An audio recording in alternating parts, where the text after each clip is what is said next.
Hello, good morning. So I am here for you and you are here for physics. आप लोग यहाँ पर physics पढ़ने के लिए आते हो और मैं आप लोगों के लिए आया हूँ. इस लेक्चर में हम लोग इलेक्ट्रॉनिक्स से स्टार्ट करेंगे जो कि जनरली आपके बीएससी के सेकेंड ईयर में आता है. तो ये बीएससी के लिए इलेक्ट्रॉनिक्स का बैच स्टार्ट हो रहा है. ये पहला लेक्चर है, ठीक है. और जहाँ तक मेरी बात है, my name is Banwari Kumawat and I have done my post graduation from IIT Bombay. ये मेरा इंट्रोडक्शन था. इसके बाद में हमारा जो ये मोबाइल ऐप है फॉर माई एजुकेशनल हब के नाम से, ये पूरा इन्फॉर्मेशन आप जहाँ पे भी देख रहे हो वहाँ पर आपको मिल जाएगा. दूसरे और भी वीडियोस डाल रखे हैं तो वो उसके बारे में आप वहाँ पे देख सकते हो. मैं डायरेक्ट इलेक्ट्रॉनिक्स की बात करूँगा, ठीक है. तो हम लोग बात करते हैं इलेक्ट्रॉनिक्स की. तो भैया इलेक्ट्रॉनिक्स क्या होता है, इसको सुनते ही दिमाग में क्या आता है? पहली चीज़ तो कि क्या इमेज बनता है, इलेक्ट्रॉनिक्स सब्जेक्ट क्या है, उसमें क्या चीज़ें पढ़ी जाती है, उसका जो आइडिया है. तो हम लोग पहले इसके डेफिनेशन के बारे में बात करेंगे, लेकिन पहले मैं एक बार ये जनरल आइडिया बता दूँ. जैसे कि इलेक्ट्रॉनिक्स सुनते किसी के दिमाग में ये आता है कि रेसिस्टेंस, प्रतिरोध, संधारित्र, कैपेसिटर, प्रेरक कुंडली, इंडक्टर कॉइल, वायर, तार, सर्किट, या जैसे मोबाइल फ़ोन के अंदर जो सर्किट बना होता है या लैपटॉप के अंदर जो सर्किट बना है, या घरों में हमारे जो बिजली आती है, इलेक्ट्रिसिटी आती है, वो खंभों पे वायर कनेक्टेड होते हैं. फिर हमारा जो मीटर लगा हुआ होता है उसमें वायर आता है. फिर मीटर से हम लोग अलग अलग केबल लेके अलग अलग चीज़ें चलाते हैं. घर में टीवी चला रहे, फ्रिज, कूलर, रेफ्रिजरेटर, जो भी है हम लोग यूज करते हैं इस तरीके से. तो ये जो सारा सर्किट का जो जाल फैला हुआ है, जो नेटवर्क है, वो एक्चुअल में उसके पीछे का जो कंसेप्ट है, या हम लोग छोटी छोटी डिवाइसेस बनाते हैं कि कैपेसिटर क्या है, पीएन जंक्शन डायोड क्या है, ट्रांजिस्टर क्या है, एम्पलीफायर क्या है, प्रवर्धक क्या है. ये जो सारी चीज़ें हैं ये हम लोग इलेक्ट्रॉनिक्स के अंदर स्टडी करते हैं. हम लोग ये स्टडी नहीं करेंगे यहाँ पर कि मैं रेफ्रिजरेटर खोल के आपको सिखाऊंगा कि रेफ्रिजरेटर में देखो इसको ऐसे सुधारते हैं, या इस तरीके की चीज़ें नहीं बताऊंगा. मैं ये बताऊंगा या आपके सिलेबस में ये चीज़ें आती है कि इसके पीछे के कंसेप्ट क्या है, कि इस वायर में करंट जाएगा या बीच में ऐसी डिवाइस लगा दी तो वो कैसे रिएक्ट करेगा, कितना करंट आएगा, कितना वोल्टेज ड्रॉप होगा, वो बातें करेंगे, ठीक है. तो सबसे पहले तो मैं इलेक्ट्रॉनिक्स की बेसिक डेफिनेशन जो है, बेसिक आइडिया कि क्या है, इसके वर्ड से हम लोग इसका डेफिनेशन बनाते हैं, एक जो जनरल डेफिनेशन है. उसके बाद में हम डिटेल में बात करेंगे. तो देखो भैया, जो इलेक्ट्रॉनिक्स है इसमें अपने आप में दो वर्ड है. क्या है? इलेक्ट्रॉन. एक तो इसके अंदर ये है, हिंदी मीडियम की बात करूँ अगर मैं, तो हिंदी मीडियम के लिए इसको इलेक्ट्रॉनिकी बोलते हैं. लेकिन अभी इलेक्ट्रॉनिक्स से ही आप लोग इन दोनों चीज़ों को समझ सकते हो, दोनों मीडियम वाले समझ सकते हैं. हिंदी में इलेक्ट्रॉनिकी बोलते हैं, लेकिन मैं इलेक्ट्रॉनिक्स से ही एक्सप्लेन कर रहा हूँ, दोनों को ही समझ में आ जाएगा, दोनों मीडियम वालों को. तो इसमें एक तो इलेक्ट्रॉन है, एक ये जो ICS है, ये प्रत्यय लगा हुआ है, एक सफिक्स लगा हुआ है. तो एक तो अपने पास में क्या है, इलेक्ट्रॉन हो गया. दूसरा ये जो है ये क्या है, ICS लगा हुआ है, जो प्रत्यय है, ये सफिक्स लगा हुआ है. तो इलेक्ट्रॉन में जब ये वर्ड कनेक्ट हो जाता है तो ये वर्ड ये फील देता है कि मुझे इलेक्ट्रॉन का क्या करना है, स्टडी करना है, इलेक्ट्रॉन का अध्ययन करना है. तो पहली चीज़ तो इलेक्ट्रॉन अपने आप में क्या बताता है, इलेक्ट्रॉन अपने आप में बताता है कि चार्ज को बताता है, आवेश को. तो इलेक्ट्रॉन यहाँ पर क्या बताता है, एक आवेश को बताता है, एक चार्ज को बताता है यहाँ पे, ठीक है. ICS है, वो मैं बताया कि जब ये ICS इसके साथ में कनेक्ट आ जाता है तो ये चीज़ बताता है इसके साथ में जुड़ के कि इलेक्ट्रॉन का स्टडी का फील देता है ये. तो हम लोग इसको क्या कर सकते हैं कि स्टडी को रिप्रेजेंट करता है कि हम लोग इलेक्ट्रॉन का अध्ययन करेंगे. और अध्ययन किस टाइप का, अब इस चीज़ को समझना. इलेक्ट्रॉन का स्टडी, इलेक्ट्रॉन का अध्ययन तो अलग अलग तरीके से कर सकते हैं. जैसे एक इलेक्ट्रॉन है, इस इलेक्ट्रॉन का मुझे इलेक्ट्रिक फील्ड निकालना है, या इलेक्ट्रॉन चल रहा है एक्सेलरेटेड होके, त्वरित होके भाग रहा है इलेक्ट्रॉन, तो मुझे उसकी वजह से मैग्नेटिक फील्ड या मुझे उसकी वजह से इलेक्ट्रोमैग्नेटिक वेव्स के बारे में उसका स्टडी करना है. ये भी स्टडी हो सकता है इलेक्ट्रॉन का. लेकिन नहीं, ये इलेक्ट्रिक फील्ड के बारे में ये वाला जो स्टडी है ना, ये हम इलेक्ट्रोडायनेमिक्स में पढ़ते हैं. जो आपका EMT आता है ना फर्स्ट ईयर में, स्थिर वैद्युतिकी, स्थिर वैद्युत चुंबकीय की, उसमें बात करते हैं. यहाँ पर हम इलेक्ट्रॉन का दूसरा टाइप का स्टडी पढ़ेंगे. कैसा स्टडी, कि जब इलेक्ट्रॉन एक वायर में गति कर रहा है, एक तार के अंदर जब दौड़ रहा है तो करंट आ जाता है, वहाँ पर धारा उत्पन्न होती है. तो उस धारा, उस करंट का, उसकी बात करेंगे कि मतलब इलेक्ट्रॉन ऐसे फ्री में नहीं, फ्री एनवायरनमेंट में नहीं घूम रहा है, ऐसे नहीं जा रहा। इलेक्ट्रॉन एक्चुअल में वायर में, तार में जब दौड़ता है, तब जब उसका स्टडी करेंगे तब हम लोग इलेक्ट्रॉनिक्स का जिक्र करते हैं। ठीक है, तो हम लोग स्टडी करेंगे उसका किस टाइप का, एक तो उसकी मैकेनिक्स का स्टडी करेंगे। मैकेनिक्स का हिंदी में तो मीनिंग यांत्रिकी होता है, लेकिन यहाँ पर मैकेनिक्स ये बताता है कि उसकी हम लोग इलेक्ट्रॉन की गति के बारे में बात करेंगे, मतलब उसकी मोशन के बारे में, उसकी गति के बारे में बात करेंगे। आप ये भी समझ सकते हो कि ये जो ICS है, ये ICS यहीं से उठ के आया है, लेकिन एग्जैक्टली ऐसा नहीं है। दूसरी, एक इसके एप्लीकेशन के बारे में भी डिस्कस करेंगे हम लोग। किसके बारे में? इसके एप्लीकेशन के बारे में, मतलब कि इलेक्ट्रॉन जब गति करेगा कैसे करंट फ्लो होगा, तो कैसे उसका अनुप्रयोग होगा, मतलब एप्लीकेशन, कि वो रेफ्रिजरेटर में जाएगा या किसी कॉपर वायर के अंदर दौड़ रहा है तो किस तरीके का बिहेवियर होगा। मान लो एल्यूमिनियम वायर के अंदर इलेक्ट्रॉन दौड़ रहा है, चार्ज दौड़ रहा है, तो कैसा बिहेवियर होगा। मतलब करंट अलग अलग मटेरियल में अलग अलग बिहेवियर शो करता है, किसी में तेज ज़्यादा करंट होता है, किसी में कम करंट होता है, किसी में रेसिस्टेंस ज़्यादा होता है, किसी में क्या होता है। ये सब जो एप्लीकेशन, किस तरीके से हम डिवाइस बनाएंगे, ये जो सारी बातें हैं हम लोग इसी के अंदर पढ़ेंगे। तो एप्लीकेशन, अनुप्रयोग जो है उसकी बात करेंगे। ठीक है, तो हम लोग यहाँ से इसका, अब मैं इन दोनों को कनेक्ट करके हम लोग क्या इसकी डेफिनेशन बना सकते हैं। तो बेसिक आइडिया तो ये हो गया कि इलेक्ट्रॉनिक्स कैसा सब्जेक्ट है। इलेक्ट्रॉनिक्स वो सब्जेक्ट है जिसके अंदर मैं चार्ज का स्टडी करूँगा, आवेश का अध्ययन करूँगा, उसको हम लोग क्या बोलते हैं, इलेक्ट्रॉनिक्स। इसको थोड़ा और अच्छे से बनाएं तो ऐसा हो सकता है कि वो सब्जेक्ट है जिसमें हम आवेश की गति और उसके अनुप्रयोगों का अध्ययन करते हैं, मतलब कि चार्ज की मोशन और उसके एप्लीकेशंस के बारे में बात करते हैं। लेकिन वो मोशन का क्या मतलब है, मोशन वायर्स में मोशन की बात करते हैं। तो मैं इसको और भी अच्छे तरीके से बनाए तो ऐसे बोल सकते हैं कि भौतिक विज्ञान की वह शाखा जिसके अंतर्गत हम किसी आवेश के संयोजी तारों में गति का तथा उसके अनुप्रयोगों का अध्ययन करते हैं, उसे हम लोग क्या बोलते हैं, इलेक्ट्रॉनिक्स बोलते हैं। ठीक है, मतलब that branch of physics in which we study about the motion of charges in the wires and the application of current and charges is known as electronics. तो इस वे में हम लोग इसका डेफिनेशन अपने हिसाब से बना सकते हैं। ये एक पर्टिकुलर पैटर्न हो गया कि हम लोग इस वे में इसके डेफिनेशन को एक्सप्लेन कर सकते हैं। ठीक है, तो मेन बात अपने पास में आ गई कि हम लोग जब भी इलेक्ट्रॉनिक्स में बात करेंगे तो आवेश मतलब करंट की बात करेंगे। चार्ज जब दौड़ने लग जाएगा वायर में तो हम लोग करंट उत्पन्न हो जाएगा, करंट क्रिएट होता है, डेवलप होता है, और करंट जब प्रोड्यूस होता है तो हम लोग करंट की बात करेंगे, फिर करंट की बात करेंगे, फिर वोल्टेज की बात करेंगे, और फिर आगे चीज़ जाके सारी चीज़ों के बारे में बात करेंगे। ठीक है, अब जैसे आपका पहला जो चैप्टर है उसमें सर्किट एनालिसिस आता है, परिपथ का विश्लेषण आता है कि कैसा परिपथ मतलब सर्किट, जैसे हम लोग तारों को जोड़ के जो बनाते हैं उसको सर्किट बोलते हैं। आगे एक एक चीज़ की डेफिनेशन लिखवाऊंगा, लेकिन अभी मैं एक चीज़ बता रहा हूँ कि पहले जो यूनिट है उसमें हम लोग ये चीज़ें कैलकुलेट करने की कोशिश करेंगे कि करंट किस तरीके से, कहाँ पर कितना करंट होगा, कहाँ पर कितना वोल्टेज होगा। फिर नेक्स्ट आगे वाले जो चैप्टर है उसमें हम लोग डायोड के बारे में, ट्रांजिस्टर के बारे में, एम्पलीफायर के बारे में, इन सब के बारे में बात करेंगे। ठीक है, एम्पलीफायर क्या होता है, जैसे एम्पलीफायर जो आपका डीजे वाला एक बड़ा सा मशीन लेके आता है ना, जिसमें बहुत सारे वो चेंज करने के बटन लगे हुए होते हैं, और उसमें से एक, जैसे हम लोग डीजे पे गाना सुनते हैं, जैसे मान लो एक गाना चल रहा है, उस गाने में हम लोगों को, जैसे मान लो कि उसमें गाने में सोनू निगम भी गा रहा है, लता मंगेशकर जी भी गा रहे हैं, गिटार भी बज रहा है, ढोलक भी बज रहा है, ये बहुत सारी चीज़ें अलग अलग चल रहा है। लेकिन जब हम डीजे पे चलाते हैं तो हम लोगों को गाने का वॉइस तो सुनाई कम देता है, हमारे को वो एक बीट सुनाई देता रहता है पर्टिकुलर, वो ज़्यादा चलता रहता है, और जो गाने का जैसे सिंगर का वॉइस तो बहुत कम सुनाई देता है। तो वो कैसे करते हैं, हम उसमें क्या होता है, एक पर्टिकुलर फ्रीक्वेंसी को बढ़ा देते हैं।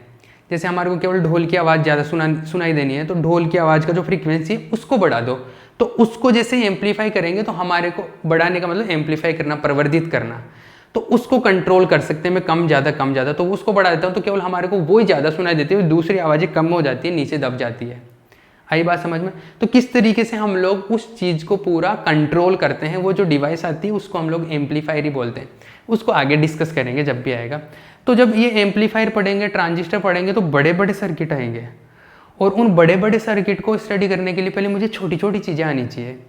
मतलब मुझे जैसे ये पता होना चाहिए कि एसी किस तरीके से होता है, डीसी किस तरीके से होता है, करंट क्या है, वोल्टेज क्या है, कैसे वोल्टेज कैलकुलेट करते हैं, कैसे करंट कैलकुलेट करते हैं।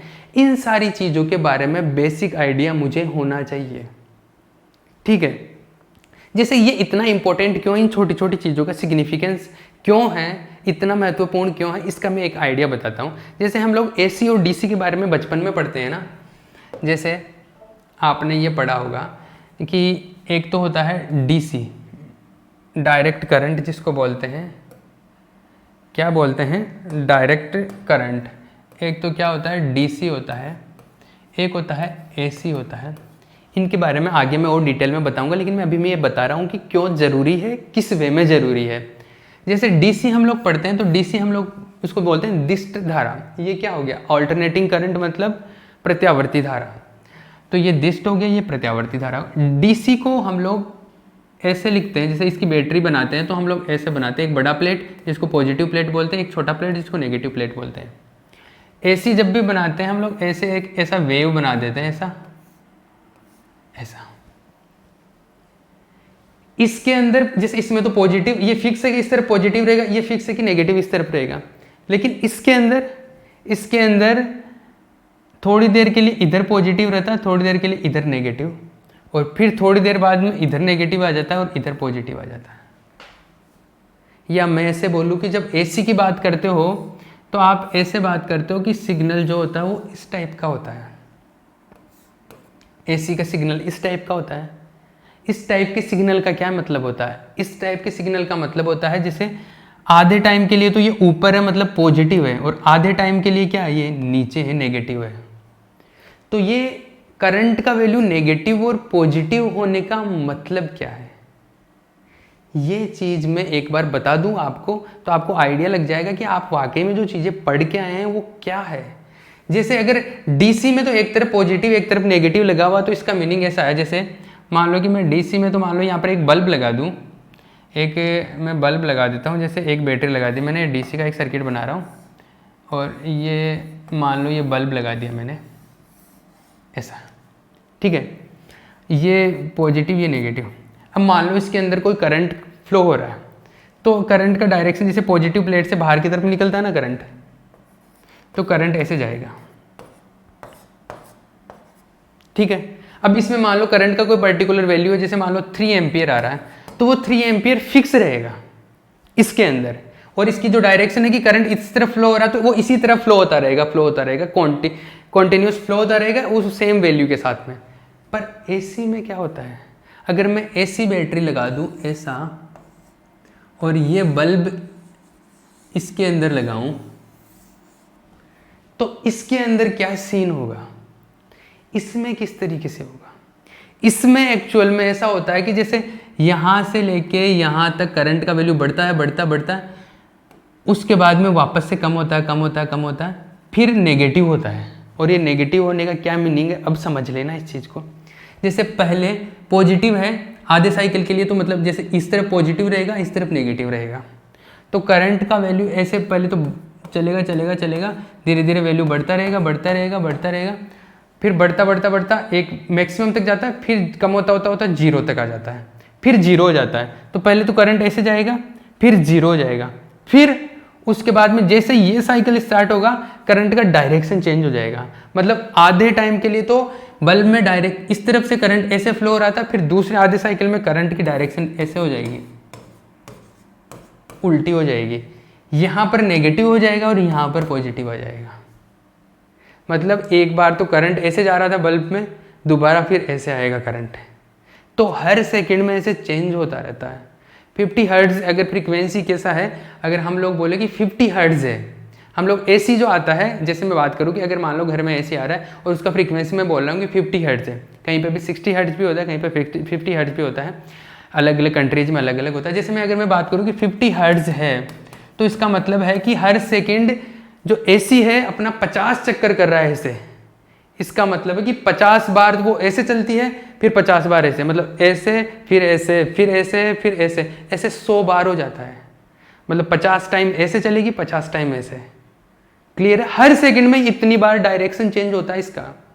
मतलब हमारा जो बल्ब है ये कंटिन्यू हर सेकंड में ये जलता बंद होता रहता है, जलता बंद होता रहता है, लेकिन ये फ्रीक्वेंसी मतलब ये on off on off on off on off हमारा बल्ब ऐसे चलता ही रह रहा है, लेकिन हमारे को पता नहीं चलता क्योंकि हमारी आँखें हैं ना, जो ह्यूमन आइज है वो एक सेकंड में जैसे 20 से 25 तक कोई चीज़ हो रही है ना उसको देख पाती है। ये करीबन ये काफ़ी ज़्यादा बार है, फ्रीक्वेंसी 50 है तो काफ़ी ज़्यादा बार होता है ये ऑन ऑफ, तो हम लोग इसको देख नहीं पाते, मतलब अपनी आंखों को पता नहीं चलता कि ये हो रहा है। अगर आप वीडियो रिकॉर्ड करके बहुत स्लो कर दो ना इसको तो वो आपको ऑन ऑफ होता हुआ दिखेगा। जैसे ये एसी किस तरीके से इस तरफ डायरेक्शन और इस तरफ डायरेक्शन हो रही है, मैं इसको एक बार सर्किट की हेल्प से आप लोगों को बता दूं, फिर हम लोग इसको आगे स्टडी करेंगे।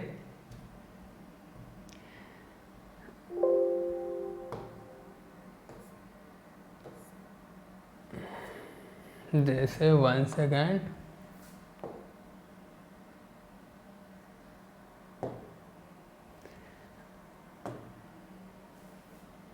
जैसे अगर आप इस सर्किट में देखो, ये वाला जो सर्किट है, अभी आप ये मत ध्यान दो कि सर्किट में क्या क्या लगा हुआ है, आप सिंपली ये चीज़ें देखो कि एक ये डीसी बैटरी लगा हुआ है, डीसी बैटरी है ये, एक तरफ पॉजिटिव है, इस तरफ पॉजिटिव है, इस तरफ नेगेटिव है, मतलब करंट जब चालू करूँगा मैं तो इस तरफ से पॉजिटिव करंट ऐसे जाएगा और ऐसे घूम फिर के इसके अंदर आ जाएगा।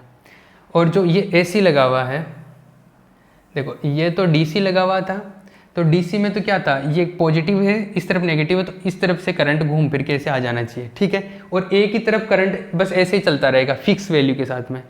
और जो एसी है ये, जैसे ये एसी है अपना, तो ये एसी जैसे वेव की फॉर्म में बना दिया, तो एसी में क्या होगा, एक बार तो करंट इस तरफ से जाएगा तो बढ़ता बढ़ता बढ़ता बढ़ता बढ़ता बढ़ता बढ़ेगा और फिर वापस से जीरो हो जाएगा, फिर इस डायरेक्शन में जाएगा, तो आधे चक्कर ऐसे, फिर ऐसे ऐसे ऐसे ऐसे चलता जाएगा। आई बात समझ में? तो इसको देखो मैं एक्सपेरिमेंटली करके बताता हूँ किस तरीके से होता है, नोटिस करना है इसको। पहले डीसी को देख लो आप, ये जो डीसी है ये करंट इस तरफ जा रहा है, ये चल रहा है ना, एक ही डायरेक्शन में इस तरफ जा रहा है, बस उसी स्पीड से चल रहे हैं इलेक्ट्रॉन, इलेक्ट्रॉनों का स्पीड भी चेंज नहीं हो रहा, इलेक्ट्रॉनों का स्पीड चेंज हो गया मतलब करंट का वैल्यू चेंज नहीं, इलेक्ट्रॉनों का स्पीड चेंज हो गया इसका मतलब करंट का वैल्यू चेंज हो गया, तो स्पीड फिक्स है मतलब करंट का वैल्यू फिक्स है। तो डीसी में क्या होता है, फिक्स ही होता है वैल्यू, लेकिन एसी में देखो आप इस चीज को नोटिस करना, पहले करंट का वैल्यू बढ़ता है एकदम से, फिर बढ़ेगा, फिर धीरे धीरे कम हो जाएगा, फिर वापस से डायरेक्शन चेंज हो जाएगी, तो थोड़ा इस तरफ जाएगा, आप इसको ध्यान से नोटिस कर लो। एक बार इधर जाता है, फिर इधर जाता है, फिर इधर जा रहा है, फिर इधर जा रहा है, ये वही बता रहा है जो वेव बना रहा था ना मैं, कि आधे साइकिल में कैसे होगा, आधे साइकिल में पॉजिटिव होता है, आधे साइकिल में नेगेटिव होता है, तो आधे साइकिल में इस तरफ जाएगा, फिर आधे चक्कर में इस तरफ वापस जाएगा। बात समझ में आ रही ना, मतलब बल्ब लगा हुआ तो आधे चक्कर के लिए तो इस तरफ से करंट जाएगा, फिर आधे चक्कर के लिए इस तरफ से, तो ऐसा कंटिन्यू चलता रहता है। मतलब बल्ब हर सेकंड में 50 फ्रीक्वेंसी है तो 50 बार ये अपना साइकिल चेंज करता रहता है, 50 साइकिल करता है कंप्लीट, तो बार बार ये जीरो होता रहता है, ये यहाँ पे आके जीरो हो जाता है, फिर यहाँ पे आके जीरो हो जाता है, फिर जीरो, फिर जीरो, फिर जीरो, तो इस तरीके से ये ऑन ऑफ होता ही रहता है, ठीक है। ये चीज़ें होती है। तो किस तरीके से जो आपका बेसिक है, ये जो बेसिक काम में आने वाला है आपके, वो कैसे हेल्प करने वाला है आपके लिए, वो मैं बता रहा हूँ, ठीक है। तो आपका जो बेसिक आइडिया है आपका, वो कैसे काम में आएगा कि एसी कैसे हैं, डीसी कैसे हैं, करंट का क्या मतलब है, वोल्टेज का क्या मतलब है, ये जो सारी छोटी छोटी चीज़ें जब तक आपकी क्लियर नहीं होगी, तब तक जब आप आगे बड़ा सर्किट पढ़ोगे ना तो उसको सोल्व करने में बड़ी प्रॉब्लम आएगी। इसलिए मैं पहले आपको ये छोटी छोटी चीज़ें सिखाऊंगा। ये दिखाने का मतलब मेरा यही था कि आपको ये समझ में आए कि किस वे में छोटी छोटी चीज़ों से अंडरस्टैंडिंग डेवलप होगी, हम लोग सर्किट को एक्सप्लेन करना सीख लेंगे, ठीक है। तो मेरा जो नेक्स्ट लेक्चर है, उस नेक्स्ट लेक्चर के बारे में मैं उसमें क्या पढ़ाऊँगा, उसमें मैं पहले छोटी छोटी चीज़ें बताऊँगा कि चार्ज क्या होता है, आवेश क्या है, फिर करंट क्या है, फिर वोल्टेज क्या है, और फिर उसका थोड़ा बहुत आइडिया स्टार्ट करके हम लोग जो चैप्टर है वो चैप्टर स्टार्ट करेंगे। डायरेक्ट चैप्टर भी स्टार्ट कर सकता हूँ, लेकिन ये छोटी छोटी चीज़ें जब तक पूरे माइंड में क्लियर नहीं होगी ना, तब तक वो मज़ा नहीं आएगा, वो फील नहीं आएगा फिजिक्स का, ठीक है। और कोई अगर ये यूट्यूब पे देख रहा है तो हमारा जो मोबाइल ऐप है फॉर माई एजुकेशनल हब के नाम से, जो इनिशियल मैंने लोगो बताया था उस लोगो के साथ में मिलेगा आपको प्ले स्टोर पे, तो आप वहाँ से डाउनलोड कर सकते हैं ये लोगो के साथ में, ये वाला। तो आप वहाँ से डाउनलोड कर लो, वहाँ पर पूरे लेक्चर से फ़ीस वगैरह वहाँ पर सब कुछ गिवन है, आप वहाँ पर देख सकते हो। ठीक है, तो नेक्स्ट लेक्चर में मिलेंगे फिर।